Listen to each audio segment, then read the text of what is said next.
Hello बच्चों, welcome my channel mystery of chemistry club. तो आज जैसे कि आपको पता है कि मैंने 9-10 के एक एक चैप्टर को ख़त्म कर रखा था। तो जब दोनों के एक एक चैप्टर मैंने ख़त्म कर दिए थे तो उसके लिए मैंने आपके उसके बाद थोड़ा सा आपको टाइम दिया था ताकि आप उस चैप्टर से रिलेटेड क्वेश्चंस लगा सको। और आपके पास जो भी रेफरेंस बुक है आपकी, ठीक है ना, चाहे आप ICSE बोर्ड से हो, चाहे आप CBSE से हो, किसी स्टेट बोर्ड से हो, ठीक है, जो भी बुक्स आपके पास अवेलेबल हैं आप उससे क्वेश्चन लगाओ। ठीक है, डाउट्स अगर हो गए तो डेफिनेटली आप कमेंट सेक्शन में उसको आप बता सकते हो। ठीक है ना। तो जब भी कोई चैप्टर खत्म होगा तो मैं आपको इसी तरह से 1 या 2 दिन का गैप दूंगा। ठीक है, मैंने आपको दोनों चैप्टर खत्म किया था। जैसे 9th का केमिस्ट्री का पहला चैप्टर खत्म हुआ था मैटर इन आवर सराउंडिंग्स, और 10th का जो पहला चैप्टर खत्म हुआ था वो हुआ था केमिकल इक्वेशंस एंड रिएक्शंस। ठीक है, और चैप्टर खत्म करने के बाद मैंने उससे रिलेटेड क्वेश्चंस भी कराए थे कि इस तरह के क्वेश्चंस आपको एग्जाम में देखने को मिल सकते हैं। तो इसीलिए मैंने थोड़ा टाइम गैप ले लिया कि जब चैप्टर्स खत्म हो गए तो उससे रिलेटेड आप सारे रिसर्च करो, देखो क्या क्या हो सकता है। और कहीं कोई अगर आपको ऑब्जेक्शन या कहीं कुछ ऐसा लगता है कि कोई क्वेश्चन में डाउट है तो डेफिनेटली आप कमेंट सेक्शन में लिख सकते हो। ठीक है, नाउ द क्वेश्चन इज कि अब सर हम लोगों ने 9-10 की एक ही चैप्टर खत्म कर ली। अब तो जैसा कि मैंने आपको बोला था कि 9th और 10th ये 2 ऐसे क्लासेस होंगे जिसका मैं मैथ, फिजिक्स, केमिस्ट्री तीनों सेक्शन में कवर करूंगा। तो इसी पॉइंट ऑफ व्यू से मैंने 10th का आज आपका पहला चैप्टर फिजिक्स का रिलीज किया है जिसका नाम था लाइट रिफ्लेक्शन एंड रिफ्रैक्शन। ठीक है, तो उसका पहला लेक्चर आज मैंने रिलीज कर दिया। तो चूंकि लाइट एक काफ़ी बड़ा चैप्टर है तो 1-2 लेक्चर यानी कि आधार 1, आधार 2, आधार 3 में वो रिलीज कर दिया जाएगा। तो वैसे ही अब नंबर आता है 9th क्लास का, जो कि हमारा बैच है जिसका हम लोग ने 9th और 10th के बैच को हमने नाम क्या दे रखा है, न्यूक्लियस नाम दे रखा है। ठीक है, तो 9th का न्यूक्लियस का बैच आधार लेक्चर 1 और ये है मोशन। यानी 9th में भी हम जो है ना चैप्टर जो स्टार्ट कर रहे हैं फिजिक्स का ही स्टार्ट कर रहे हैं। मतलब 9th और 10th दोनों के पैटर्न को हम सेम लेके चलेंगे। ठीक है, सो फाइनली मोशन चैप्टर जो हमारा है न क्लास 9th का, ठीक है, आधार लेक्चर 1 यानी इसका पहला लेक्चर जो हम आज आपके साथ शेयर कर रहे हैं। सो ध्यान से समझिएगा। देखिए, जो पहली चीज़ दिमाग में आती है मोशंस को लेकर के, ये क्या है। देखिए, चैप्टर काफ़ी बड़ा नहीं है, इसमें न्यूमेरिकल्स हैं, ग्राफिकल एनालिसिस हैं, बहुत सारी चीज़ें हैं। तो ये चैप्टर आपका मैक्सिमम 2 क्लास में ख़त्म हो जाएगा। आज का क्लास आप मतलब बेसिकली इंट्रोडक्टरी क्लास है एक तरीके से, मोशन को लेकर के काफ़ी डिटेल में एनालाइज करेंगे। ठीक है, और एक बात जान लीजिएगा कि जब भी आप 9th या 10th से बिलोंग करते हो, इट डजंट मैटर दैट कि आपको केवल उतना ही पढ़ाया जाएगा जितना आपकी किताब में लिखा है। आपको कुछ एक्स्ट्रा यहाँ पर भी मिलेगा क्योंकि आप इसीलिए इस चैनल पे आते हो कि आपको कुछ एक्स्ट्रा भी मिलता है, जिससे अगर आप NTSC इन सब चीज़ों की तैयारी भी कर रहे हो तो आपका एक वहाँ पर पोटेंशियल ग्रोथ हो। दूसरी चीज़ कि जब आप 10th या 9th में होते हो तो उसके बाद आपके पास एक करियर ऑप्शन होता है कि यार मैं इसके बाद क्या लूँ या क्या करूँ। तो इसलिए भी मैं आपको थोड़ा 9-10 में ये डिस्कस करके सिखा रहा हूँ कि अगर आप 9-10 में अच्छी चीज़ें समझ लेते हो या आपको लगने लगता है कि यार सर से पढ़ने के बाद मुझे लगता है चैप्टर काफ़ी इजी और हम अच्छी तरह से क्वेश्चंस कर पा रहे हैं, तो एक आइडिया कहीं ना कहीं माइंड में आपके एक मोटिवेशन का आता है कि यार नहीं, हम साइंस लेकर के हम आगे मूव कर सकते हैं, अपने करियर को चूज़ कर सकते हैं। तो कहीं ना कहीं ये करियर चूज़ करने में भी आपको मदद करेगा। ठीक है, सो लेट्स स्टार्ट। तो जो चैप्टर हमारा है मोशन, ठीक है, तो पहला तो क्वेश्चन दिमाग में यही आता है सर कि ये जो मोशन होता है ये सर होता क्या है, What is the motion? तो देखो, मोशन को अगर हम समझे तो मोशन क्या है, मोशन का मतलब हो गया गति, यानी motion is just like a movement. सही है, तो अगर कोई भी बॉडी मूव कर रही है तो मोशन है, वो मोशन में है। करेक्ट। जैसे एग्जांपल आपके आसपास आप अपनी डेली लाइफ में ऐसे कितने एग्जांपल आप देखते हो जहां पर आपको कहीं ना कहीं कोई ना कोई ऑब्जेक्ट आपको मोशन में दिखता है। हमारा अर्थ मोशन में है, ठीक है कि नहीं, बताओ। हम चलते रहते हैं दिन भर, कभी उधर जा रहे हैं कभी उधर जा रहे हैं, खेल रहे हैं, दौड़ रहे हैं, तो मोशन ही तो है। करेक्ट। बसें चल रही हैं, ट्रेन चल रहे हैं, मेट्रो चल रहे हैं, ठीक है, ये सब क्या है, मोशन है। तो आप इस ऐसे टॉपिक को तो आप बहुत ईजिली रिलेट कर सकते हो क्योंकि आप इनसे घिरे पड़े हो, हर तरफ आप इनसे घिरे हुए हो। तो ऑब्वियसली इसको समझना आपके लिए बहुत इसका मतलब इंपॉर्टेंस हो जाता है आपकी लाइफ में, क्योंकि आप इनके आसपास हो, आप इनसे काफ़ी ज़्यादा अच्छे तरीके से घिरे हुए हो। ठीक है, तो मोशन तो क्लियर है सर कि मोशन का मतलब क्या होता है, लेकिन मोशन को अगर हम साइंटिफिकली एक्सप्लेन करें तो कैसे करेंगे। ठीक है, तो देखो मोशन का मतलब क्या है कि जब भी कोई चीज़ मोशन करे, जैसे मैं हूं अभी देखो इस तरह इधर उधर चल रहा हूं, तो क्या हो रहा है, आप गौर कर पा रहे हो कि जब आप ये लेक्चर देख रहे हो तो आप देख पा रहे हो कि मैं अपनी पोजीशन बार बार चेंज कर रहा हूं। करेक्ट। अब मैं अगर ऐसे ही खड़ा हूं तो आप इसे मोशन नहीं कह सकते ना, आप तो कहोगे सर आप तो मूव नहीं कर रहे हो, तो आप रेस्ट में हो, आप मोशन नहीं कर रहे हो। मोशन का मतलब गति होना चाहिए, और गति जहां पर होगी वहां पोजीशन में चेंजेस आने स्वाभाविक हैं। ठीक है, लेकिन जब पोजीशन में चेंजेस आएंगे तो वो भी किसी न किसी फ्रेम ऑफ रेफरेंस के रिस्पेक्ट में आएगा। मतलब कहने का ये कि आपका फ्रेम ऑफ रेफरेंस डिसाइड करेगा कि उसकी पोजीशन चेंज हुई कि नहीं हुई। जैसे सपोज करो कि मैं अभी यहाँ खड़ा हूँ, ठीक है, करेक्ट। अब कोई बंदा मुझे मान लो मेरे बगल में 5 मीटर दूर खड़ा था, अगर मैं इधर चला गया तो उससे मैं 5 मीटर से कुछ दूरी पर चला गया, तो उसके पॉइंट ऑफ रेफरेंस से मैं 5 मीटर कुछ ज़्यादा डिस्टेंस पे आ गया, 5 से ज़्यादा, मतलब 5 मीटर से ज़्यादा के डिस्टेंस पर आ गया। और कोई बंदा मेरे इधर खड़ा होगा ना, तो उसके पॉइंट ऑफ रेफरेंस से मैं उसके पास चला गया। तो कहने का मतलब है कि जब भी कोई बॉडी मोशन करती है ना, तो उसके मोशन को पहचानने के 2 तरीके हैं। एक तो अगर वो मोशन में है तो डेफिनेटली पोजीशन में बदलाव आएगा, और अगर पोजीशन में चेंजेस आएगा तो डेफिनेटली वो किसी न किसी पॉइंट ऑफ रेफरेंस के रिस्पेक्ट में आएगा या फ्रेम ऑफ रेफरेंस के रिस्पेक्ट में आएगा। अब ये फ्रेम ऑफ रेफरेंस डिसाइड हम या आप कोई भी कर सकता है। Am I clear? करेक्ट। अगर सपोज एक एग्जांपल लेते हैं कि आप क्लास में बैठ के पढ़ाई करो और आप सबसे लास्ट बेंच में बैठे हो और आपके टीचर यहाँ पर खड़े हैं। अब सपोज करो कि उन्होंने आपको बुलाया, ठीक है, तो अगर टीचर के फ्रेम ऑफ रेफरेंस से देखा जाए, टीचर अगर अपने आप को फ्रेम ऑफ रेफरेंस मान ले, तो उसके रिस्पेक्ट में जो तुम हो उसकी जो डिस्टेंस है वो काफ़ी ज़्यादा है, करेक्ट। जब तुम वहाँ से चल के आओगे तो with respect to the frame of reference of teacher आप उसके पास आ रहे हो, यानी उसके लिए आपका पोजीशन क्या हो रहा है, क्लोज हो रहा है। लेकिन जो बच्चे पीछे रहे, अब तुम जैसे टीचर के पास आ गए, तो जो बच्चे पीछे थे उनके पॉइंट ऑफ रेफरेंस के पॉइंट ऑफ व्यू से देखे तो आप उनसे दूर चले गए हो, करेक्ट। तो अगर वो बच्चा बोलेगा तो क्या बोलेगा कि यार आप तो दूर चले गए, टीचर क्या बोलेगा, तो मेरे पास आ गए। तो देखो 2 बातें अलग अलग हो रही हैं। रीजन क्योंकि दोनों का पॉइंट ऑफ रेफरेंस अलग अलग है। तो इसका ये मतलब हुआ कि जब हम मोशन में पोजीशन को इंक्लूड कर देते हैं तो पोजीशन के लिए हमें पॉइंट ऑफ रेफरेंस या फ्रेम ऑफ रेफरेंस को जस्टिफाई करना पड़ता है। क्योंकि हम कभी भी कुछ भी करते हैं ना, या कोई भी मोशन में हम रहते हैं ना, तो हम किसी के पास और किसी से दूर जा रहे होते हैं, करेक्ट है। तो इसी जिससे पास है जिससे दूर जा रहे हो वो अलग अलग एक फ्रेम ऑफ रेफरेंस है, ठीक है। तो अगर हम ध्यान से देखें तो एक मोशन को जस्टिफाई करने के लिए 2 चीज़ों की हमें जरूरत पड़ेगी। एक तो कि अगर कोई ऑब्जेक्ट या बॉडी मोशन में है तो डेफिनेटली उसमें चेंज इन पोजीशन होगा, करेक्ट, उसमें चेंज इन पोजीशन तो होगा, करेक्ट है। लेकिन जो पोजीशन में चेंज होगा वो किसके रिस्पेक्ट में होगा, तो विद रिस्पेक्ट टू, ठीक है, with respect to their frame of reference, correct, और पॉइंट ऑफ रेफरेंस, ठीक है, बात एक ही है। यानी ये जब 2 चीजें मिलती है ना तब ये मोशन को जस्टिफाई करती हैं। यानी मोशन होने के लिए अगर आप कहते हो कि कोई बॉडी मोशन में है तो ऑब्वियसली उसकी पोजीशन में बदलाव आना तय है, और पोजीशन में जब बदलाव आएगा तो वहां पर यह हमें सोचना पड़ेगा कि हम किसके फ्रेम ऑफ रेफरेंस से बात कर रहे हैं, ठीक है। अगर हम 2 बंदे हैं, देखो यहाँ पे जैसे एक ये है और एक ये है, ठीक है, ये 2 लोग हैं, करेक्ट, और ये कोई बंदा है यहाँ पे, ध्यान से समझना, करेक्ट। अब ध्यान से सुनिएगा, अभी मान लेते हैं इसका जो इसके साथ जो लेंथ है वो L1 है, यानी लेंथ का मतलब दूरी मान लेते हैं, और यहाँ पर भी जो इनके बीच की दूरी है वो L1 ही है। मतलब बोथ लेंथ यानी both distance with respect to this body या with respect to this person is same, correct. अब हुआ क्या, ध्यान से समझिएगा, ये जो ऑब्जेक्ट है, ध्यान से दीजिए, ये जो बंदा है, ठीक है, ये जो इंसान है, ठीक है, अभी इनके साथ इनकी बताओ दूरियां कैसी है, सेम।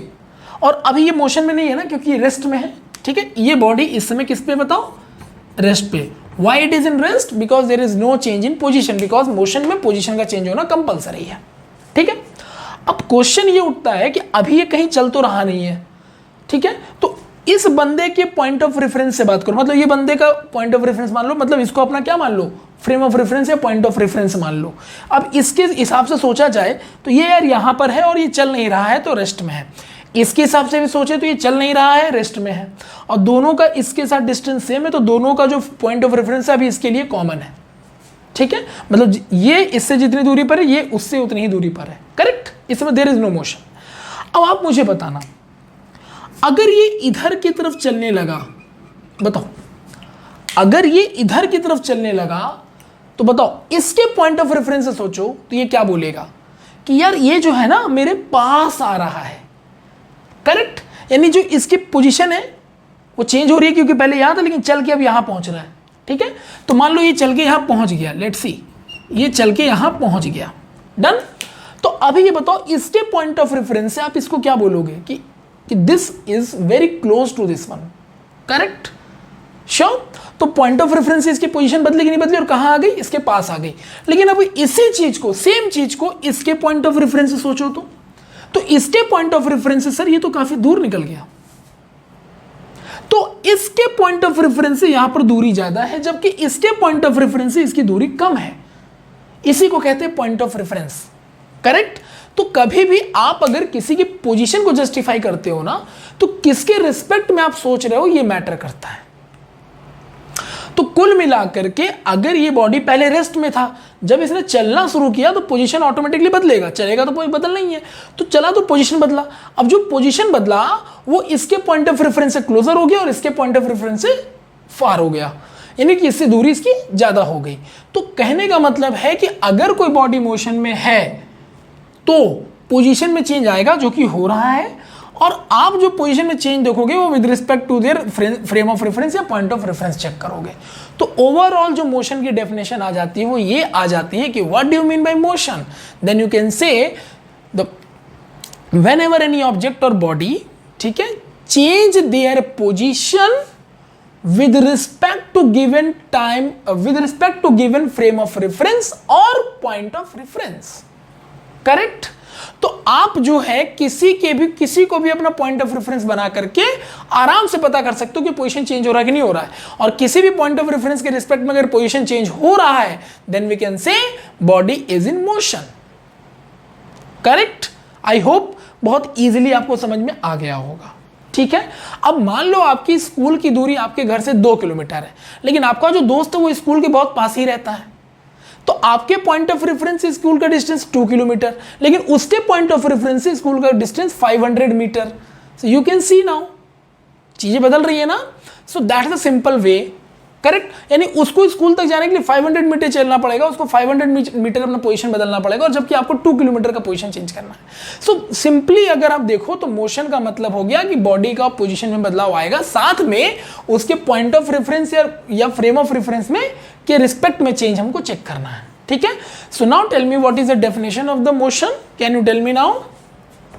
सो आई होप अब आप काफी कॉन्फिडेंट फील कर रहे होंगे कि भाई मोशन होता क्या है, ठीक है। तो क्या लिखोगे, whenever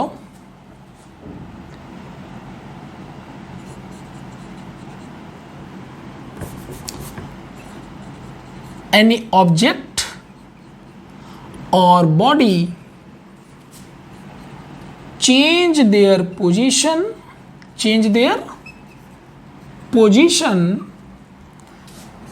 विद रिस्पेक्ट टू, देखो ध्यान दीजिएगा बच्चों, WRT मतलब हो गया विद रिस्पेक्ट टू, ठीक है। सो व्हेनेवर एनी ऑब्जेक्ट और body change their position with respect to any given frame of reference और पॉइंट ऑफ रेफरेंस, रेफरेंस में शॉर्ट में लिख दे रहा हूं चलेगा, reference, then object or body consider in a motion. So I hope everything is clear. Sure? जितना मैंने बताया उसी को एक सिंपल सी लाइन में एक्सप्लेन कर दिया, और यही हमारी डेफिनेशन हो गई किसकी, मोशन की। Sure? So what is a motion. तो फिर मैं बोल रहा हूं मोशन के लिए पोजीशन में बदलाव होना कंपलसरी है, क्योंकि कोई भी चीज अगर चलेगी तो पोजीशन बदलेगा, लेकिन जो पोजीशन बदलेगा वो हर इंसान के फ्रेम ऑफ रेफरेंस से अलग अलग हो सकता है। कोई कहेगा मेरे पास आ रहा है, कोई कहेगा मेरे से दूर जा रहा है, कुछ भी हो सकता है। तो इसीलिए जब भी आप चेंज इन पोजीशन चेक करते हो तो with respect to the frame of reference या पॉइंट ऑफ रेफरेंस चेक करते हो। तो वही मैंने लिखा कि जब कभी भी व्हेनेवर एनी ऑब्जेक्ट और body change their position with respect to any given frame of reference और point of reference, then object and body consider in a motion. तभी आप कह सकते हो कि वो ऑब्जेक्ट या बॉडी किस पर है, मोशन में है। तो जो हमारा चैप्टर है ना मोशन, उसका ये एक तुम्हारा इंट्रो था कि मोशन होता क्या है, आप पढ़ने क्या जा रहे हो फिजिक्स में, ठीक है, तो कहीं भी कोई भी आप अगर गति देखते हो, कोई चीज़ चलती हुई देखते हो, तो आप उसको मोशन में कंसिडर कर सकते हो। डन। तो ये तो चलो मोशन हो गया, but the problem is that कि मोशन को भी कई पार्ट में डिवाइड किया गया है। बात समझ रहे हैं? मोशन को भी कई पार्ट में क्लासीफाई किया गया है, ठीक है। तो क्वेश्चन है कि हमें किस में पढ़ना। और दूसरी बात, सर फिजिक्स में वो कौन सा ब्रांच है, क्योंकि देखो फिजिक्स काफ़ी बड़ा ह्यूज है, जैसे केमिस्ट्री मैथ वैसे ही फिजिक्स भी काफ़ी ह्यूज है। तो फिजिक्स में जैसे ऑप्टिक्स, लाइट पढ़ना हो तो ऑप्टिक्स में जाते हैं, इलेक्ट्रिसिटी पढ़ना हो तो इलेक्ट्रिसिटी में, मतलब मैग्नेट पढ़ना तो मैग्नेटिज्म में जाते हैं, है ना। तो वैसे ही अगर मोशन पढ़ना है तो फिजिक्स के किस ब्रांच में डिस्कस करना है, तो ध्यान दीजिएगा, एक ब्रांच ऑफ फिजिक्स है जिसे कहा जाता है काइनेमेटिक्स। ध्यान से सुनिएगा, एक फिजिक्स ब्रांच है फिजिक्स का, सॉरी काइनेमेटिक्स कह रहा हूँ, सॉरी, एक फिजिक्स का एक ब्रांच है जिसे मैकेनिक्स कहा जाता है। उसके अंदर हम लोग मोशंस को डिस्कस करते हैं। किसी भी तरह के ऑब्जेक्ट में कोई भी मोशन हो रहा होगा उसे हम कंसिडर किसके अंदर करेंगे, किस ब्रांच के अंदर, फिजिक्स के मैकेनिक्स, ठीक है। तो इसको भी हम लिख लेते हैं, देखिएगा ध्यान से, मैं इसको थोड़ा क्लासीफाई करके दिखा देता हूँ अच्छे से। तो ध्यान से सुनिएगा, मोशन क्या होता है ये तो सर क्लियर हो गया। अब क्वेश्चन, मोशन को पढ़ना कैसे है, इसमें क्या क्या होता है, एवरीथिंग। तो देखो जनरली मोशन किस ब्रांच का है, तो मोशन जो है ये मैकेनिक्स ब्रांच का है, ठीक है, ब्रांच ऑफ फिजिक्स, ठीक है। तो मोशन को किस पर्टिकुलर फिजिक्स के ब्रांच में पढ़ते हैं हम लोग, मैकेनिक्स के अंदर पढ़ते हैं, ठीक है। So mechanics is the branch of physics where we can deal with the different type of motions, ठीक है। एंड यू नो, जब हम मैकेनिक्स ब्रांच में जाते हैं तो मैकेनिक्स ब्रांच के दो पार्ट वहां पर डिवाइड किए गए हैं, यानी मैकेनिक्स को भी फर्दर डिवाइड कर दिया गया है। हाँ, ये कंफर्म है कि मैकेनिक्स में मोशन को डिस्कस करेंगे, लेकिन मैकेनिक्स ब्रांच को भी दो पार्ट में डिवाइड किया गया है, जिसमें से एक ब्रांच हमारा है काइनेमेटिक्स और एक ब्रांच हमारा है डायनामिक, ठीक है। एक काइनेमेटिक्स है और एक डायनेमिक्स है, ठीक है। अब देखो, जो काइनेमेटिक्स है और जो डायनेमिक्स है, इनके बारे में जरा समझिएगा। काइनेमेटिक्स में हम कौन से मोशन को डिस्कस करते हैं, डायनेमिक्स में हम कौन से मोशन को डिस्कस करते हैं, या क्या डिस्कस करते हैं। देखो ओवरऑल तो पूरा हमारा मोशन तो मैकेनिक्स ही डिस्कस करेगा, करेक्ट है, करेक्ट है ना। लेकिन मैकेनिक्स के दो फर्दर डिवीजन जो हमारे पास है, काइनेमेटिक्स और डायनेमिक्स, ये क्या करते हैं। तो जो काइनेमेटिक्स है इसमें it is only consider about the motion of object, about the motion of object or body, क्या लिखा है, it is only considered about the motion of object or body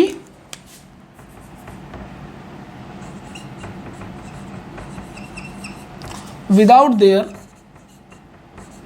cause of motion, ठीक है यहां तक, done. यानी ये जो ब्रांच है मैकेनिक्स का, जो ये ब्रांच है काइनेमेटिक्स, ये इसमें हम लोग करते हैं it is only consider about the motion of the object and body, that's it. ये किसी भी ऑब्जेक्ट या बॉडी के मोशन को कंसिडर करता है, लेकिन विदाउट देयर कॉज, यानी कि वो मोशन क्यों हो रहा है, मोशन के पीछे का कारण क्या है, वो सब काइनेमेटिक्स में डिस्कस नहीं किया जाता। यानी it is only purely discuss the motion, वो चाहे किसी भी तरह का हो। तो ये हर तरह के मोशन को डिस्कस करेगा, उसके पीछे कॉज क्या है, रीजंस क्या है, उससे कोई लेना देना नहीं। लेकिन अगर आपको कॉज समझना है कि why motions is going on, या why something is going on, why some object और body change their position with respect to the frame of time या frame of reference, why, cause अगर समझना है तो उसके लिए हम पढ़ते हैं डायनामिक्स, करेक्ट। तो डायनेमिक्स कौन सा बताओ क्या है, तो in this branch of mechanics we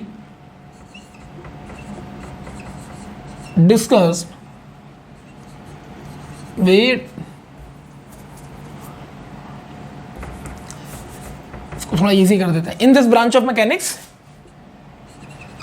we can discuss cause of motion. Simple, आखिर मोशन हो क्यों रहा है, वाई मोशन क्यों होता है, उसके पीछे कारण क्या है। खास करके मोशन के पीछे जो मेन कारण होता है वो फोर्स होता है। ये बात आप जान लीजिए, समथिंग इज देयर, कोई ना कोई फोर्स है। गोलगप्पे वाला खड़ा है, मुझे अच्छा लग रहा है, वो वहां मुझे जाना है, मुझे खाना है, हम जाएंगे, तो कहीं ना कहीं एक इंटरनल हमें कोई ना कोई फोर्स लगा जो हमें वहां तक लेके जा रहा है। ऐसा जरूरी नहीं फोर्स का मतलब कि तुमको धक्का मारेगा तभी तुम जाओगे, नहीं, वो किसी भी तरह के फॉर्म में फोर्स हो सकता है। तो कुछ तो कारण है जिसकी वजह से, या कोई तो ऐसा रीजन है जिसकी वजह से जो ऑब्जेक्ट या बॉडी जो है वो मोशन कर रहा है, अपनी पोजीशन चेंज कर रहा है। तो वो कारण क्या है, वो रीजन क्या है, वो डायनेमिक्स बताएगा।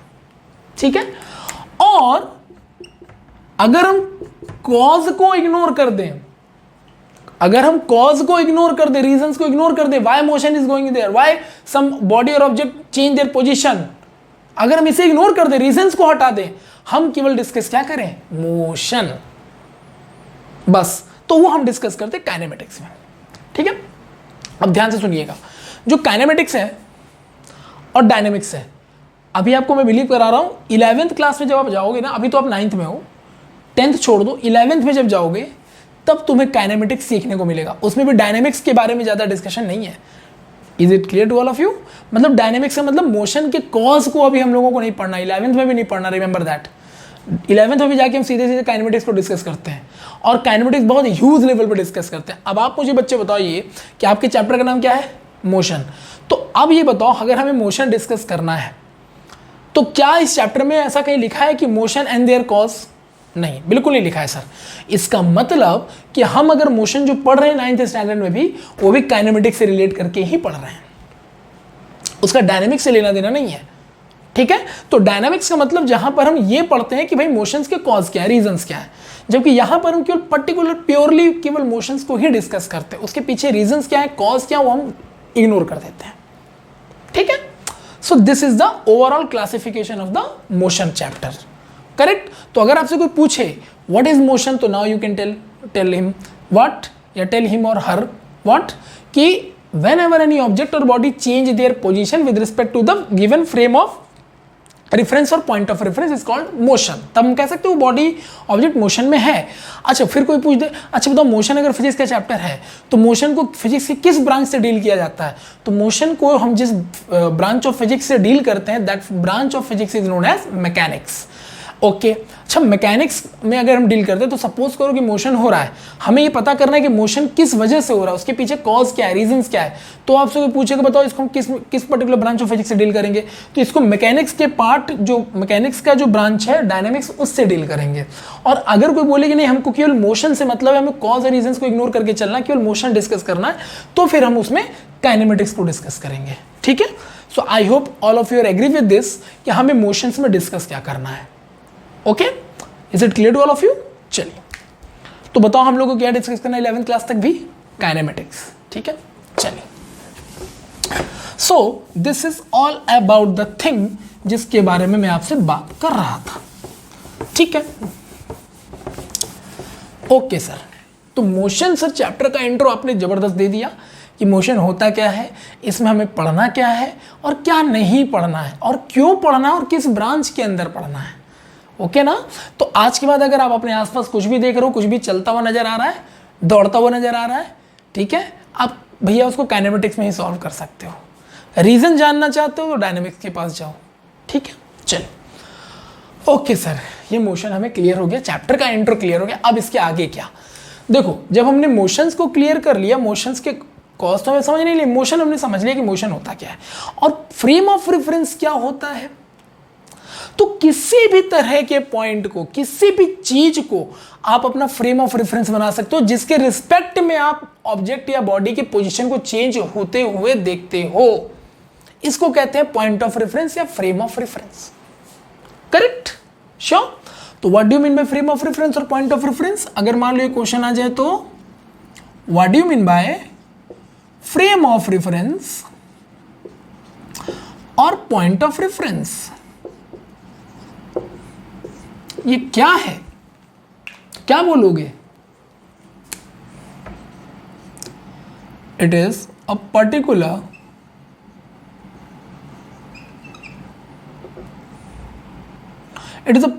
point or frame in our surrounding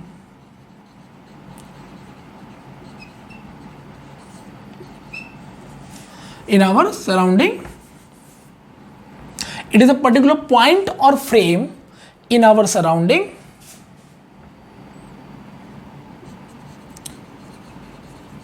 through which we can observe change in position of object or body। ये लीजिए भाई, ये क्या है? तो हम अपने सराउंडिंग में किसी को भी अपना पॉइंट ऑफ रेफरेंस या फ्रेम ऑफ रेफरेंस मान सकते हैं। ठीक है, ट्रेन चल रही है, हम ट्रेन के अंदर बैठे हैं, तो हम जब ट्रेन के अंदर बैठे हैं तो मेरा पॉइंट ऑफ रेफरेंस क्या कहता है कि बाहर की चीजें क्या हो रही हैं, चल रही हैं। भाई हम जिस तरह से बैठे थे, अगर हम अपने आप को पॉइंट ऑफ रेफरेंस माने तो हमें ऐसा फील होता है कि ट्रेन के बाहर के पेड़ पौधे जो हैं वो सब चल रहे हैं, और बाहर जो इंसान बैठा होगा ट्रेन के, बाहर जो इंसान ट्रेन के खड़ा होगा और आप लोग ट्रेन के अंदर बैठे हो, तो बाहर वाले के लिए आप क्या हो, आप चल रहे हो, वो चुपचाप स्टेबल है, वो यानी रेस्ट पोजीशन पर है, और आप ट्रेन के अंदर हो तो आप रेस्ट पोजीशन पर हो, बाहर वाला आपको मोशन में दिखाई दे रहा है। So this is the frame of reference. Done. तो आप सराउंडिंग में किसी को भी अपना फ्रेम ऑफ रेफरेंस या पॉइंट ऑफ रेफरेंस बना सकते हो। अब पॉइंट ऑफ रेफरेंस का मतलब कोई पॉइंट हो गया जिसके रिस्पेक्ट में आप मोशन को चेक कर रहे हो, समझ रहे हो, कोई भी पॉइंट हो गया, एक पर्टिकुलर पोजीशन मान लिया, पॉइंट मान लिया। फ्रेम का मतलब हो गया कोई भी चीज, समथिंग इज देयर। ठीक है, तो अगर आप किसी भी पर्टिकुलर पॉइंट या फ्रेम को मान लेते हो, कंसीडर कर लिया आपने, इस किसमें, इन आवर सराउंडिंग, सराउंडिंग हमारे आसपास की चीजें, वो कुछ भी हो सकती है, through which we can observe the change in position of the object और बॉडी, जिसको हम अपना पॉइंट या पॉइंट ऑफ रेफरेंस मानने के बाद या फ्रेम ऑफ रेफरेंस मानने के बाद जिसके थ्रू हम ये ऑब्जर्व कर पाते हैं कि भाई उसके पोजीशन में क्या चेंज आ रहा है या कितना चेंज आ रहा है, इसी को कहते हैं पॉइंट ऑफ रेफरेंस या फ्रेम ऑफ रेफरेंस। ठीक है, मतलब जिसके रिस्पेक्ट में आप ये चेक कर पाते हो कि पोजीशन या पोजीशन ऑफ ऑब्जेक्ट में क्या चेंजेस आ रहे हैं, उस बॉडी ऑब्जेक्ट अगर वो मोशन में है तो उसकी पोजीशन में क्या क्या चेंजेस आ रहे हैं। डन। सो मोशन क्या होता है, क्लियर। मोशन को किस ब्रांच ऑफ फिजिक्स के अंदर कंसीडर करते हैं, क्लियर। जो ब्रांच ऑफ फिजिक्स मैकेनिक्स है उसके दो पार्ट होते हैं, काइनेमेटिक्स और डायनामिक्स। तो काइनेमेटिक्स क्यों पढ़ते हैं, डायनामिक्स क्यों पढ़ते हैं, क्लियर।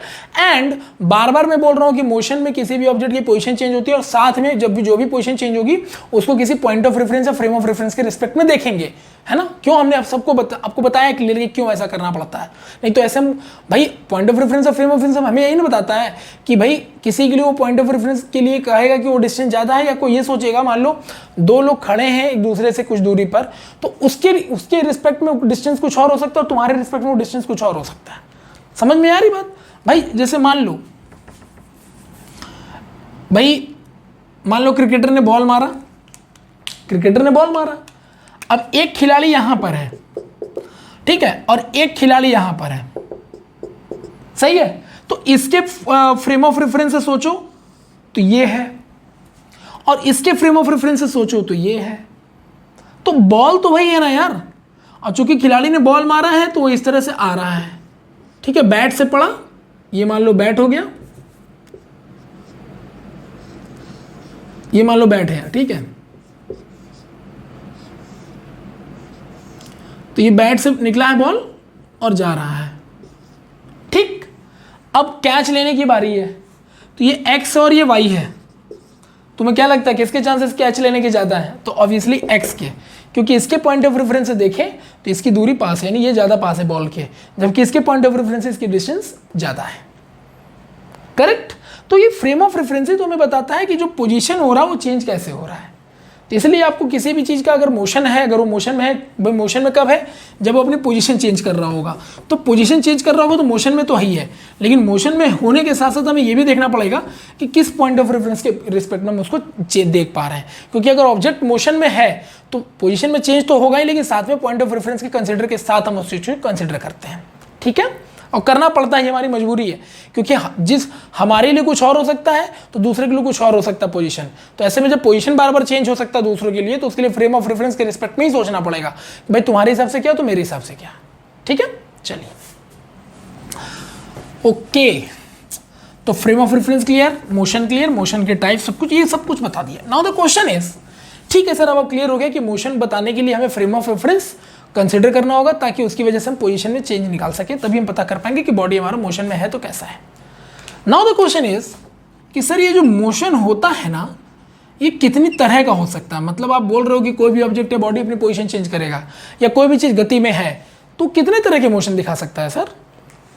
तो देखो, हम अगर आप अपने आसपास जो भी ऑब्जेक्ट या जो भी चीज़ें हैं, जो भी स्टेट ऑफ मैटर या मॉलिक्यूल, एटम, कुछ भी यार, दुनिया का कुछ भी, वो चलेगा ना या मोशन करेगा ना, अपनी पोजीशन चेंज करेगा ना किसी पॉइंट ऑफ रेफरेंस के रिस्पेक्ट में, तो वो कितने तरीके से अपनी पोजीशन चेंज कर सकता है, या कुल मिला के वो कितने तरीके से मोशन कर सकता है। तो कोई भी ऑब्जेक्ट दुनिया में ऑब्जर्वेशन से ये पाया गया कि 3 ही तरह के मोशन कर पाता है। Only 3 type of motions are there, जिसमें से एक मोशन होता है ट्रांसलेटरी मोशन। ठीक है, ट्रांसलेटरी मोशन। दूसरा होता है रोटेशनल मोशन,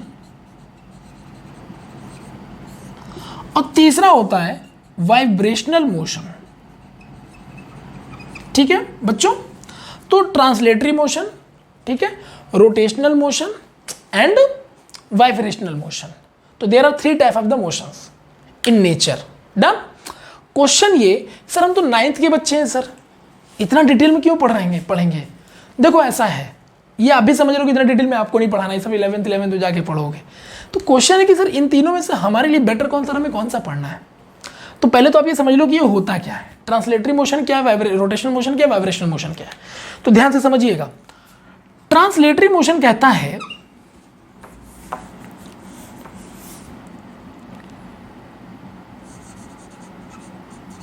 वन पार्टिकल और ऑब्जेक्ट और बॉडी, कुछ भी मतलब है ना, वन पार्टिकल, ऑब्जेक्ट और body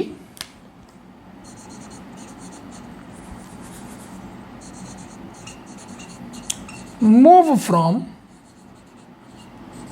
one point to another point. Simple सी कहानी है।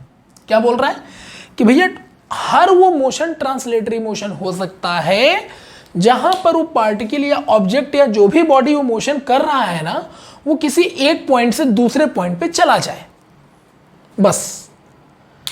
तो एक पॉइंट से दूसरे पॉइंट में जाएगा तो पोजीशन तो बदलेगा ना, यस, तो मोशन है, करेक्ट। तो किसी एक पॉइंट से दूसरे पॉइंट पर वो ऑब्जेक्ट या बॉडी चला जाए तो हम कह देंगे सर वो ट्रांसलेटरी मोशन है। ठीक है, और हम लोग ज्यादातर इस तरह के मोशन को कंसिडर भी करते हैं। जबकि रोटेशनल मोशन की अगर हम बात करें तो रोटेशन होने के लिए आपको एक एक्सिस के चारों तरफ घूमना पड़ेगा, इसी को ना रोटेशन कहोगे। बोलो, अगर ये कोई एक्सिस है तो उस एक्सिस के रिस्पेक्ट में आप रोटेट करते हो, इसी को रोटेशनल या रोटेशनल मोशन कहते हैं। यानी it is a type of motion where object और body rotate with respect to their own axis. ठीक है, यानी ऑब्जेक्ट और body rotate around their own axis, around their own axis. हालांकि इसकी डेफिनेशन काफ़ी अच्छी खासी है, लेकिन मैंने इसको बहुत इजी लैंग्वेज में बना दिया है ताकि आप किसी को समझा सको। अब एग्जाम्पल के तौर पे ले लेते हैं, तो एक लट्टू है, लट्टू जानते हो ना आप लोग, जो बचपन में खेला करते थे हम लोग। ठीक है, तो भाई कोई अगर लट्टू है सपोज करो, है ना, तो ये आपने बना लिया, ऐसे ही होता ना शायद, ऐसा होता है। अब इसमें रस्सी मार के घुमाते थे, याद है भाई, मैंने तो बहुत खेला यार ये। ठीक है, ऐसे करके घुमाते थे रस्सी से, तो ये क्या होता था, घूमता था। तो ये देखो ना, ये अगर इसके मिड से एक एक्सेस निकाल दें तो ये एक एक्सेस हो गया। अब इस एक्सेस के अराउंड ये क्या कर रहा है, घूम रहा है। तो इस एक्सिस के अराउंड यानी वो अपने ही एक्सिस के अराउंड चारों तरफ घूम रहा है, तो कैसा मोशन हो गया? रोटेशनल मोशन हो गया, सिंपल। अब जैसे मैं ऐसे खड़ा हूं, ये देखो मैं दिख रहा हूं खड़ा हूं, मैंने एक पैर को फिक्स करके और मैं ऐसे घूम गया हूं, ठीक है, मैं ऐसे करके चक्कर लगा सकता हूं ना, मतलब मैं ऐसे करके घूम जाऊं, समझ रहे हो? तो अगर मैं ऐसे करके घूम रहा हूं तो ये मेरे एक परपेंडिकुलर एक्सिस हमारी बॉडी के बिल्कुल मिड से जा रहा होगा, उसी के रिस्पेक्ट में मैं घूम पाया तो मैं बैलेंस रहा, क्योंकि मिड से जा रहा है। अगर मैं ऐसे हो गया या ऐसे हो गया तो हमारा सेंटर का एक्सिस क्या हो गया? डेविएट हो गया। तो किसी भी पर्टिकुलर बॉडी का अपने ओन एक्सिस के अलोंग चारों तरफ घूमना, इसी को कहते हैं रोटेशनल मोशन, ठीक है। But the problem is that rotational motion में आप पोजीशन चेंज होते हुए कहां देख रहे हो? एक तरीके से सर्कुलर मोशन देख रहे हो, एक तरीके से देखा जाए तो सर्कुलर पाथ हो गया, है ना, ठीक। वाइब्रेशनल मोशन कैसा है सर? तो इसको मैं पहले बता देता हूं। वाइब्रेशनल मोशन में क्या होता है? ये टू एंड फ्रो मोशन करता है, to and fro motion with respect to their center position। ये देखिए, मतलब बड़ी सिंपल लैंग्वेज में लिखा रहा हूं ताकि आप 9th के बच्चे हो तो आप इन चीजों को समझ सको। जब बड़ी क्लास में जाके इसको अगर कहीं सुनने को मिले ना तो आप अंदाजा लगाओ कि हाँ सर ने तो हमको बता रखा था, ठीक है। तो वाइब्रेशनल मोशन क्या है? To and fro motion with respect to their centre position. कहने का मतलब क्या? तो जैसे मैंने रोटेशनल का आपको एक लट्टू वाला एग्जांपल दिया, देखो वाइब्रेशनल का एग्जांपल देखो। जैसे सपोज करो ये एक, मान लो तुमने एक स्टैंड ले लिया, अब इससे ना एक स्ट्रिंग बांध लिया तुमने और इस स्ट्रिंग से एक बॉल को लटका लिया, ठीक है। तो इस स्ट्रिंग यानी धागे से आपने बॉल को बांध लिया है। अब इसको देखना ध्यान से, इस बॉल को ना मैं यहां ले जा रहा हूं, ये देखो, ये जो है ना ये ऐसे लटका है, तो इसको मैंने ऐसे पकड़ा और यहां ले गया और छोड़ दिया। तो जब यहां ले जाके मैं इसको छोड़ दूंगा तो क्या होगा बताओ? ये इधर आएगा फिर इधर जाएगा। बोलो ऐसा होता है कि नहीं होता? लाइक पेंडुलम होता है ना। तो ये ऐसे टू एंड फ्रो मोशन करता रहेगा with respect to their centre point. ये इसका सेंटर पॉइंट हो गया और हम इसको वहां लेके गए और छोड़ दिए थे, तो ये घूमने लगते हैं ऐसे। इसी को कहते हैं to and fro motion with respect to their centre position. तो ये पेंडुलम हो गया। This is the example of the vibrational motion. यानी वाइब्रेशन में क्या होता है? कोई चीज इस तरह से वाइब्रेट करती है लेकिन वो एक सेंटर, जैसे मान लो ये सेंटर है, तो इससे ऊपर इससे नीचे, इससे ऊपर इससे नीचे, इससे ऊपर इससे नीचे, this is called vibration, correct. So this is the vibrational motion example, ठीक है। तो ये जो मैंने पेंडुलम का एग्जांपल दिया आपको,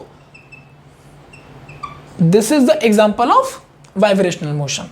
So overall now it is clear that we have three different type of the motions. One is called translatory motion, another one is called the rotational motion, third one is called the vibrational motion, okay. And what about the definition? Translatory motion, where the one body or particle or object move from one point to another point, where in a rotational motion the body and object rotate with respect to their own axis, and where the vibrational motion, where the to and fro motion with respect to their center position, okay. You know what?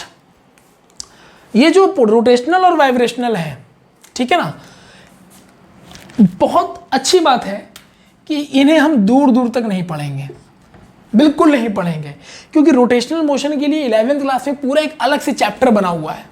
Rotational motion करके एक chapter बना हुआ है।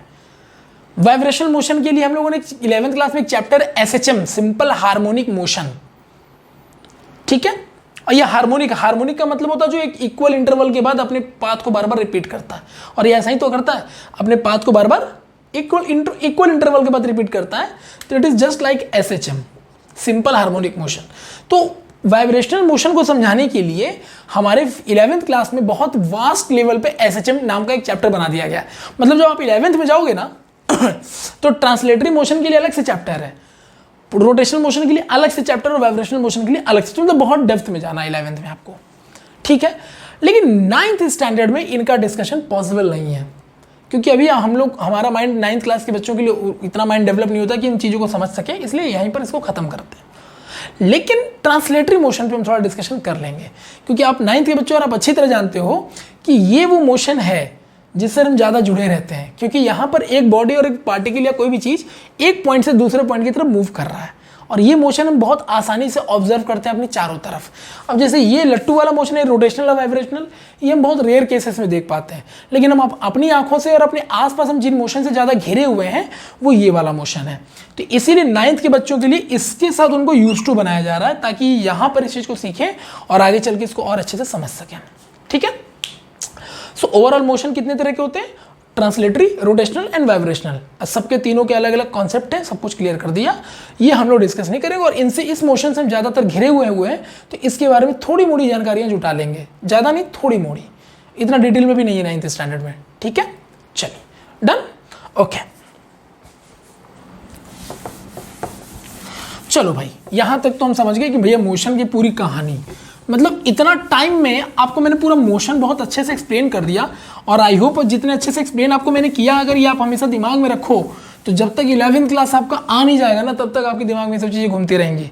और 11th में जाने के बाद आपको फील होगा कि नहीं, सर ने जो बताया था वो आज तक हमारे दिमाग में है, इसलिए हम चीज़ों को बहुत ईजिली कैच कर पा रहे हैं।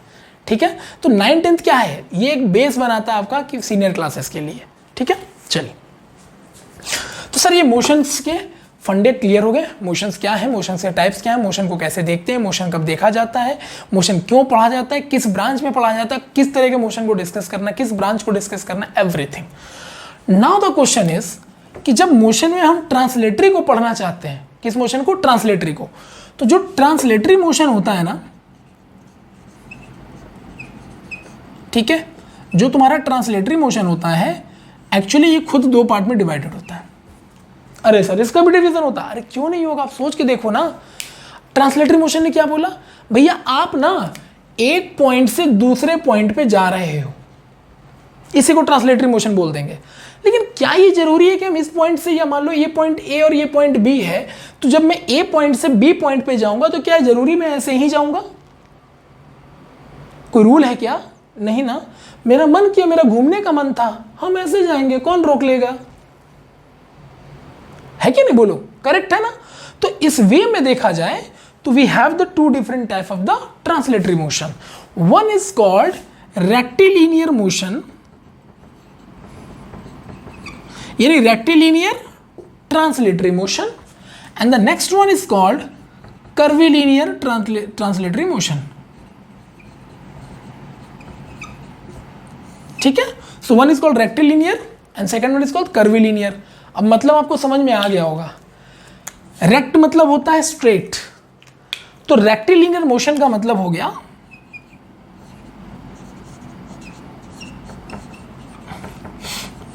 इन स्ट्रेट पाथ, सिंपल, इन स्ट्रेट पाथ, लीनियर पाथ। आप इसको स्ट्रेट पाथ बोल दो या लीनियर पाथ बोल दो, it doesn't matter. Okay, but what about the curvilinear? तो ये कर्व से बना हुआ है ना, ये कर्व से बना हुआ है ना, तो इसको क्या बोलोगे? मोशन इन कर्व या मोशन इन कर्वियल पाथ। ठीक है, कर्व जैसे पाथ में मोशन। तो देखो ना, ये मोशन कहाँ है? कर्व जैसे पाथ में, जबकि ये वाला किस में है? स्ट्रेट पाथ में। करेक्ट।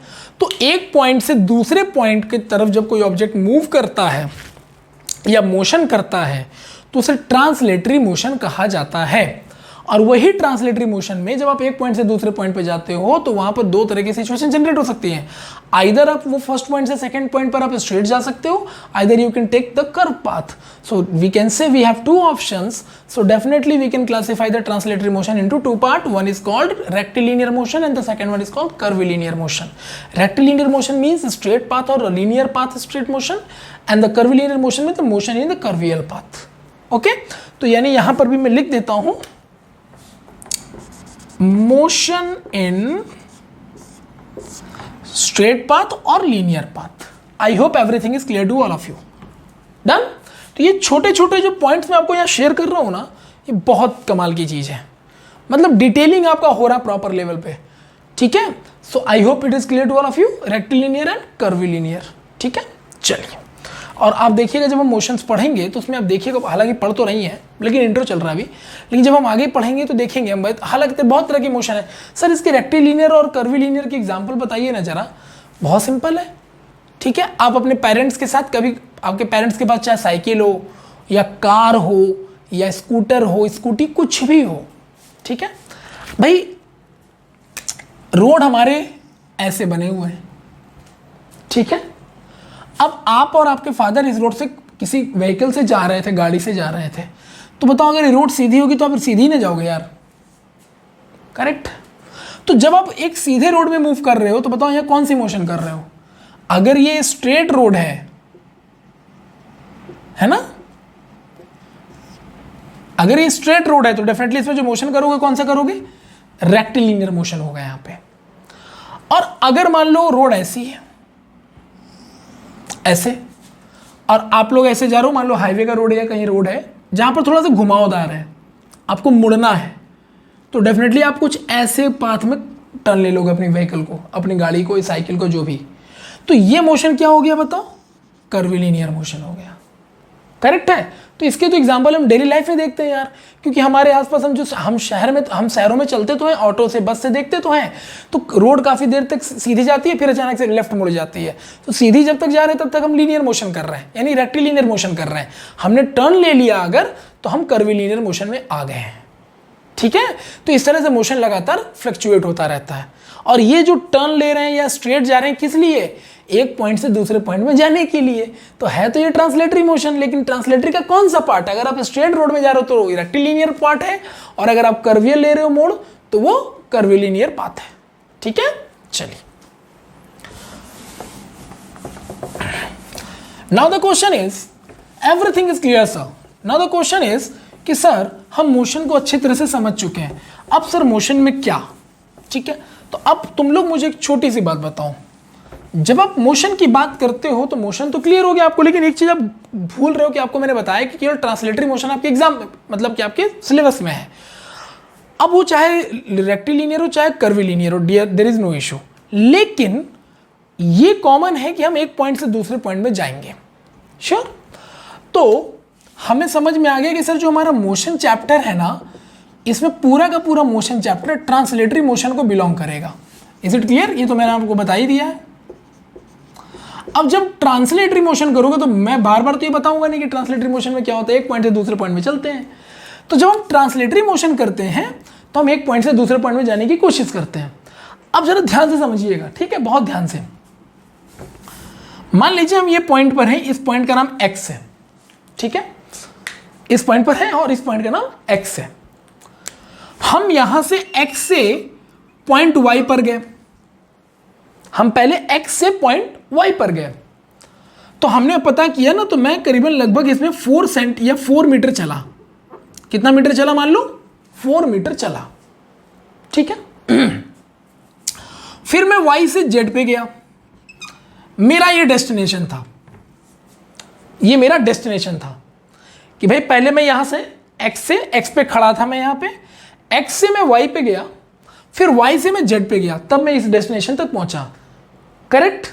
किसी ने बोला ऐसे काहे नहीं चलेगा, अरे तो नहीं जा पाया यार, उधर मान लो नदी वदी था, तैर के निकलेंगे क्या, उतना तो मैं भी समझ रहा हूं। तो मान लो x से आप y गए, y से आप z गए, यानी x पोजीशन से z पोजीशन पर आप ऐसे चले, ठीक है। मान लो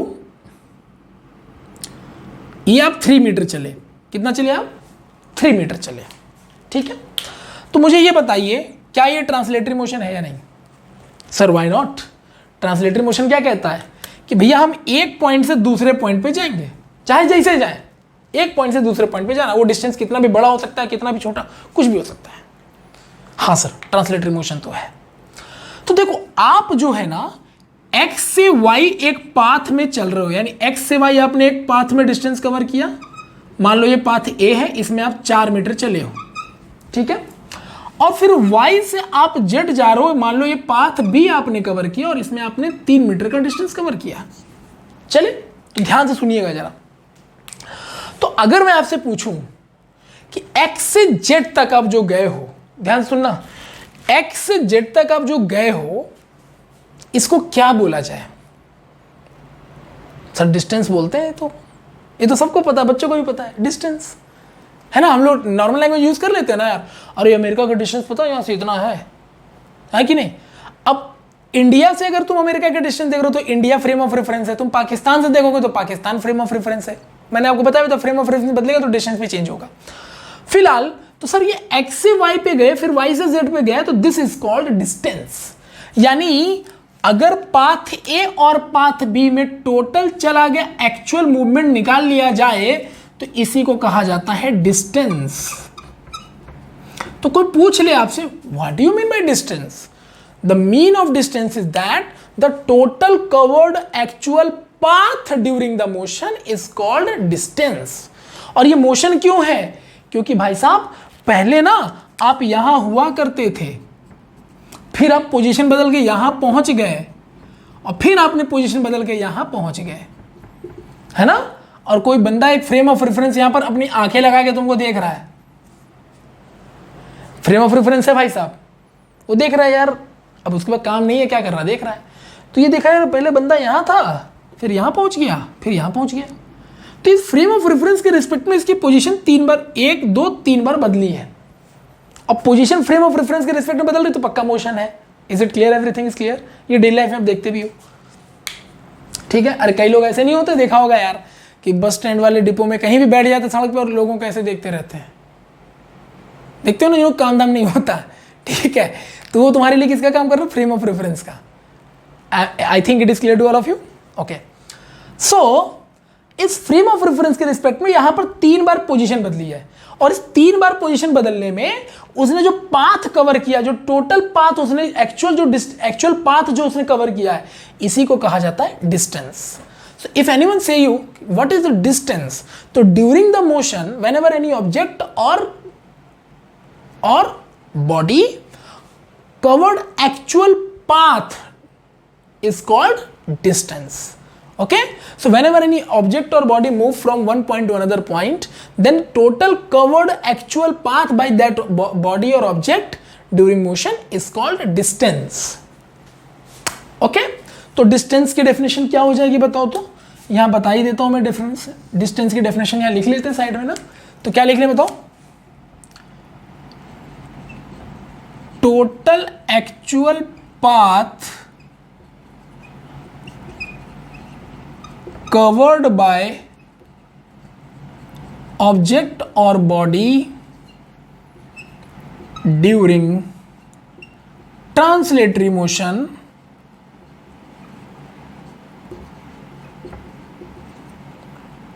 करेक्ट। हम ट्रांसलेटरी मोशन को यह इंडिकेट कर दे रहे हैं बार बार ताकि आपको समझ में आ जाना चाहिए कि हम किस मोशन पे पूरा फोकस कर रहे हैं इसमें, ठीक है। केवल मोशन लिख देंगे ना तो आप कंफ्यूज हो जाओगे, क्यों, क्योंकि केवल मोशन लिखने पे आप गलत हो सकते हो, क्योंकि केवल मोशन लिखने पे क्या होगा ना कि वहाँ वाइब्रेशनल मोशन और रोटेशनल मोशन दोनों आ जाएगा, और उस केस में हो सकता है कि आपका डिस्टेंस मैटर डिफरेंट कर जाए। तो सारे मोशंस के लिए डिस्टेंस सेम नहीं हो सकता, तो इसलिए यहाँ पर अगर आप कंसिडर करते हो तो ट्रांसलेटरी, तो ये एक आपके जो टीचर होंगे ना उन पर एक अच्छा इंपैक्ट डालेगा कि बच्चे को बहुत डेप्थ लेवल का नॉलेज है, मतलब पूरा चीज़ एक्सप्लेन कर पा रहा है, ठीक है। So total actual path covered by object और बॉडी ड्यूरिंग ट्रांसलेटरी मोशन। अब मोशन वर्ड यूज कर लिया तो मतलब ऑब्जेक्ट एक पॉइंट से दूसरे point, translatory motion word use कर लिया ना तो ऑब्जेक्ट एक पॉइंट से दूसरे पॉइंट तो चल ही रहा होगा, तो उसी एक पॉइंट से दूसरे पॉइंट चलने के दौरान वो जो भी एक्चुअल पाथ कवर करेगा उसी को डिस्टेंस कहा जाएगा, ठीक है। तो इसलिए मैंने लिख दिया total actual path covered by object और body during translatory motion is known as distance. Done, चलो सर डिस्टेंस क्लियर हो गया। अच्छा, मोशन में एक नया वर्ड आ गया डिस्टेंस, क्लियर, ओके, ये डिस्टेंस है, ओके। अब क्या हुआ ना, हम ऐसे गए, कोई आता है भाई, शहर का पुराना खिलाड़ी था, उसको सब रास्ते पता थे, भाई मैं नया पहुंचा था, मुझे नहीं पता, हम ऐसे चले गए वहां तक। एक आया कहता पता एक शॉर्टकट है, चलेगा, बोले कैसे, तो उसने एक शॉर्टकट दिखाया मुझे, ए डन, पहुंचा दिया। और आपको पता है ना कि जहां भी आप किसी भी शहर में रहते हो, डजंट मैटर, आप कोई एक डिस्टेंस कवर करते हो ना तो उस डिस्टेंस का भी एक शॉर्ट डिस्टेंस होता है, एवरीवेयर उसका शॉर्टकट बोलते हो, सबको पता ये बात है ना। तो ऑब्वियस सी चीज है कि भैया हम नए थे शहर में, हम पहले एक्स से वाई गए फिर वाई से, मेरा टारगेट जेड जाने का था लेकिन मुझे रास्ता नहीं पता था शॉर्टकट, तो मैं भाई ऐसे ही गया एक नॉर्मल ह्यूमन बीइंग की तरह। अब भाई जानकार आदमी जो शहर का पुराना खिलाड़ी होगा क्या बोलेगा, अरे यार क्या इतना लंबा सफर तय क्यों? ये क्या, देखो शॉर्टकट दिखाई दिया। तो ये जो शॉर्टकट होगा ये कितना होगा? तो देखो सर, ऐसे अगर हम देखें तो हम x से z जाने के लिए बताओ तो टोटल डिस्टेंस हम कितना कवर कर रहे हैं? Can you tell me? Yes sir, हम x से z जाने के लिए जो टोटल डिस्टेंस कवर कर रहे हैं 4 + 3 सर, यानी 7 मीटर कवर कर रहे हैं। आई hope everything is clear. Yes, but अगर हम इस x से z जाएं तो यहां कितना डिस्टेंस कवर करेंगे? तो कई बोलेंगे सर 7 ही, अबे तो 7 बोल देंगे तो ये शॉर्टकट थोड़ी ना हुआ। जब इधर से भी 7 इधर से भी 7 तो शॉर्टकट कैसे हो गया? सर इसमें करें क्या? तो देखो बच्चों, मैथ्स में एक थ्योरी है पाइथागोरस थ्योरम। पाइथागोरस अभी मैंने आपको नहीं पढ़ाया है इसलिए मैं डिस्कस नहीं कर रहा हूं, लेकिन मैं बता दे रहा हूं ये 5 मीटर के आसपास आएगा। मैं बता रहा हूं कैसे। देखो बच्चों, जब कोई राइट एंगल ट्राइंगल होता है ना, ये राइट एंगल ट्राइंगल है, मान लो PQR। How it is right angle? Because it is 90 degree. किसी भी ट्राइंगल में एक एंगल अगर 90 डिग्री का होगा तो ये राइट एंगल ट्राइंगल हो जाएगा। इसमें से ये वाला जो पार्ट होता है बच्चों, ये हाइपोटेनस होता है, ये वाला पार्ट बच्चों परपेंडिकुलर होता है, और ये वाला पार्ट बच्चों बेस होता है। बेस मतलब आधार, तो आधार नीचे ही लगा रहेगा, बेस कहाँ होता है? परपेंडिकुलर मतलब खड़ा है, ठीक है, परपेंडिकुलर, और ये हाइपोटेन्यूस होता है, ठीक है।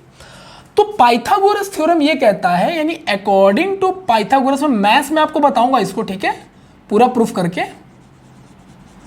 अकॉर्डिंग टू पाइथागोरस, हाइपोटेन्यूस का square equal to perpendicular square plus base square होता है बच्चों, ठीक है। Remember that this is the law actually. तो अभी आप इसको लॉ मान लो, जब मैथ्स में जाएंगे तो इसको डिराइव भी करेंगे, ठीक है। सो क्या है? हाइपोटेन्यूस का स्क्वायर यानी सबसे बड़े वाले साइड का स्क्वायर इक्वल टू बाकी जो rest of the two sides है उनके स्क्वायर का सम, करेक्ट। यानी कि अगर किसी भी राइट एंगल ट्रायंगल जो सबसे बड़ा जो लेंथ होता है ना साइड का, उसका जो स्क्वायर होता है बाकी दोनों के स्क्वायर के समेशन के बराबर होता है, ठीक है। आई होप एवरीथिंग इज क्लियर। तो अगर हम ऐसे समझें तो ये मान लो, ये देखो ये राइट एंगल ट्रायंगल दिख रहा है क्योंकि ये 90 डिग्री है ना। तो बच्चों ये क्या आ गया? हाइपोटेनस आ गया। तो देखो x और z क्या है? हाइपोटेनस। तो देखना एक्स जेड का स्क्वायर यानी हाइपोटेनस का स्क्वायर प्लस परपेंडिकुलर का स्क्वायर, तो परपेंडिकुलर तो 4 है सर, 4 मीटर, तो 4 का स्क्वायर, और प्लस सॉरी ये बेस हो गया बच्चों, हाइपोटेनस का स्क्वायर यानी एक्स जेड का स्क्वायर इक्वल टू बेस का स्क्वायर 4 और ये परपेंडिकुलर 3, ठीक है बच्चों। तो कितना आ गया? 4 का स्क्वायर 16 और 3 का स्क्वायर 9, 16 9 25 बच्चों। तो ये एक्स जेड का स्क्वायर, तो एक्स जेड, ठीक है। अब बच्चों आपको पता होगा कि अगर मैं एक्स जेड से यहां से स्क्वायर हटा दूं तो यहां पे रूट आ जाएगा which is 5 metre. You can see here, देखो मैंने 5 मीटर लिख दिया था, सही है। So this is all about the thing, mathematical term से मैंने यह यूज किया, और जिसके लिए वेट मत करिए, मैथ्स का भी चैप्टर मैं तुरंत स्टार्ट करूंगा इस चैप्टर को खत्म करने के बाद, ठीक है। Okay, so everything is clear बच्चों। अब सुनिए, तो देखो ये 5 मीटर है। अरे सर फालतू मैंने मेहनत की, 4 और 3 7 मीटर चलना पड़ा, मैं तो 5 मीटर में पहुंच जाता। तो इसका मतलब बच्चों ये क्या हो गया? Shortest distance. क्या हो गया बच्चों? शॉर्टेस्ट डिस्टेंस, ठीक है। तो याद रखिएगा, ड्यूरिंग द मोशन जो शॉर्टेस्ट डिस्टेंस आप कवर करते हो ना, इसको बच्चों कहते हैं डिस्प्लेसमेंट। क्या कहते हैं? डिस्प्लेसमेंट। बस डिस्प्लेसमेंट में एक सबसे खास बात क्या कि डिस्प्लेसमेंट जब भी कंसिडर किया जाता है तो बच्चों 2 पॉइंट्स को लेके कंसिडर किया जाता है। मतलब यहां आपको बताना पड़ेगा इनिशियल कौन सा है, फाइनल कौन सा है। तो बच्चों बताओ ये x कौन सा पॉइंट हुआ? तो भाई पहले तो मैं यही खड़ा था ना, तो x हो गया बच्चों आपका इनिशियल पॉइंट। कौन सा पॉइंट हो गया? Initial point. और बच्चों ये z कौन सा पॉइंट हो गया? तो ये तुम्हारा फाइनल टारगेट पॉइंट था, तो ये हो गया फाइनल पॉइंट। तो इनिशियल पॉइंट और फाइनल पॉइंट को कंसिडर करते हुए जो सबसे शॉर्टेस्ट डिस्टेंस आप कवर करते हो ड्यूरिंग द मोशन, इसी को कहा जाता है डिस्प्लेसमेंट। क्या कहते हैं बच्चों? Displacement. So now you have 2 different type of the data during the motion. Whenever any object define the motion, then definitely 2 things are there. One is distance and the second one is displacement. जबकि distance में क्या है कि वो केवल और केवल इस बात से मैटर कर रहा है कि एक पॉइंट से दूसरे पॉइंट तक पहुंचने के लिए गया कैसे है, ठीक है, उसने पाथ कितना कवर किया, उसको इनिशियल या फाइनल पॉइंट से कोई लेना देना नहीं है, शॉर्टेस्ट डिस्टेंस से कोई लेना देना। लेकिन अगर डिस्प्लेसमेंट की बात की जाए तो it will be always in a short distance, यानी ये हमेशा डिस्टेंस का सबसे छोटा वाला पार्ट होगा। और जब भी आप डिस्प्लेसमेंट कंसिडर करोगे तो आपको इनिशियल और फाइनल बताना पड़ेगा। पता है क्यों ऐसा होता है? क्योंकि इनिशियल और फाइनल हमें इसलिए बताना पड़ता है, इससे हमें डायरेक्शन पता चल जाता है कि हम इनिशियल अगर मैंने ये था और जेड ये था तो मेरा डायरेक्शन है कि मैं ऐसे जा रहा हूं, ठीक है। जबकि डिस्टेंस में डायरेक्शन की जरूरत नहीं है, क्योंकि जब आप जेड से वाई आओगे तब भी 3 और वाई से एक्स आओगे तब भी 4 आओगे, तो यहाँ डायरेक्शन आपको नहीं बताना है। लेकिन यहाँ डिस्प्लेसमेंट में इनिशियल और फाइनल बताने से ये पता चल जाएगा कि भैया इनिशियली हम पहले यहाँ थे, फाइनली हम यहाँ गए, तो डायरेक्शन में पता चल जाएगा हम इनिशियल से फाइनल इधर जा रहे हैं, हम इनिशियल से फाइनल हम इधर आ रहे हैं, या ऊपर जा रहे हैं, नीचे जा रहे हैं। ये तो कुल मिलाकर के डिस्प्लेसमेंट में डायरेक्शन कंसिडर कर लिया जाता है, ठीक है। अब कुछ ऐसी यूनिटी, जैसे डिस्टेंस में हमने डायरेक्शन नहीं कंसिडर किया, तो इसका मतलब जिन चीजों में डायरेक्शन कंसिडर नहीं करते उनको स्केलर क्वांटिटी कहते हैं, और जिन चीजों में हम डायरेक्शन कंसिडर करते हैं, जैसे डिस्प्लेसमेंट में मैंने डायरेक्शन कंसिडर किया क्योंकि मैंने इनिशियल और फाइनल पॉइंट की बात की है, तो इनको हम लोग कहते हैं vector quantity. Now what do you mean by the scalar quantity and what do you mean by the vector quantity? Overall वो तो खैर बात की बात है, स्केलर वेक्टर नया वर्ड आएगा तो उनको डिस्कस तो करूंगा ही करूंगा मैं, लेकिन फिलहाल आप मुझे ये बताओ कि डिस्प्लेसमेंट की डेफिनेशन क्या लिखोगे? तो क्या लिखोगे? During the motion the shortest distance covered by the object और body with consideration of initial and final point is called displacement. I hope everything is clear. Again I repeat it, what do you mean by displacement? तो whenever in a motion any object or body covered shortest distance with reference of their initial and final point is called displacement. Am I clear to all of you? Fine. अब अगर एक बार और repeat कर सकता हूं मैं, the shortest distance covered by any object or body during the motion with respect to their initial and final point is called displacement. तो during the motion अगर आप जो सबसे छोटा डिस्टेंस निकालोगे ना, वहां इनिशियल और फाइनल पॉइंट को कंसिडर करता हुआ, that is called displacement. Is it clear? जबकि डिस्टेंस क्या है? ये कंप्लीट एक्चुअल पाथ जो कवर कर रहा है, उसको डायरेक्शन से कोई लेना देना नहीं, जितना पाथ चलाना चलाओ, जैसे चलाना चलाओ, डजंट मैटर। डिस्प्लेसमेंट कहता है कि नहीं, I am the shortest one, मैं आपको उस जगह पे बहुत शॉर्ट वे में पहुंचा सकता हूं, बस शर्त है कि मैं इनिशियल और फाइनल पॉइंट को कंसीडर करके चलूंगा, मैं बीच में भटकूंगा नहीं। तो the shortest way to reach our destination with respect to the initial and final point is called displacement. Okay बच्चों, clear? So this is the way to define the distance and displacement. Now you can see during the motion we have two different type of the physical quantity. One is called distance and another one is called displacement.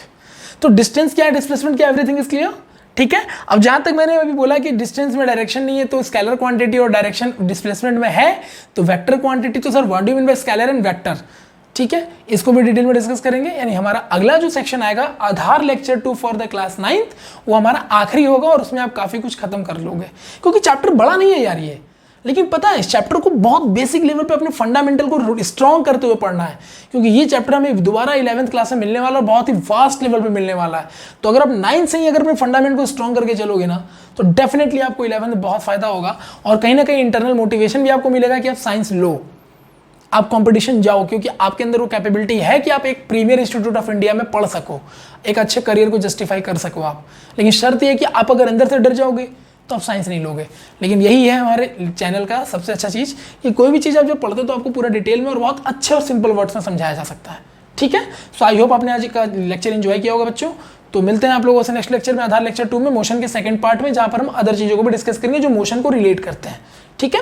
So I hope guys कि आपको अगर ये अच्छा लग रहा है और हमारे वीडियो अगर आपको बहुत पसंद आता है तो डेफिनेटली इसको स्प्रेड किया करिए, अपने ग्रुप में शेयर किया करिए, और कोशिश करिए कि हमारे मेंबर्स को आप इनहेंस करने में हमारी मदद करें, हमारे केमिस्ट्री क्लब मेंबर को बढ़ाने की कोशिश करें, क्योंकि जितनी बड़ी ये फैमिली होती जाएगी उतना ही हमारे अंदर भी एक मोटिवेशन आता जाएगा और मैं बहुत अच्छी चीज़ें आपके लिए करता चला जाऊँगा, ठीक है। सो होप गाइस कि आप ऐसा जरूर करेंगे। फिलहाल अभी भी आपका रिस्पांस बहुत अच्छा बना हुआ है, तो इसी तरह से अपने रिस्पांस को बनाए रखें और इसे और बढ़ाते चले जाएं, बस यही हमारा आपसे एक्सपेक्टेशन है। बाकी हमसे जितना मेहनत आपके लिए हो सकेगा डेफिनेटली मैं करूंगा, और जितना टिपिकल से टिपिकल चीज होगा उसको मैं ईजी से ईजी बनाने की कोशिश करूंगा, ताकि आपको साइंस से डरने की जरूरत ना पड़े। तो मिलते हैं आप लोगों से अगले लेक्चर में, तब तक के लिए बाय बाय, टेक केयर।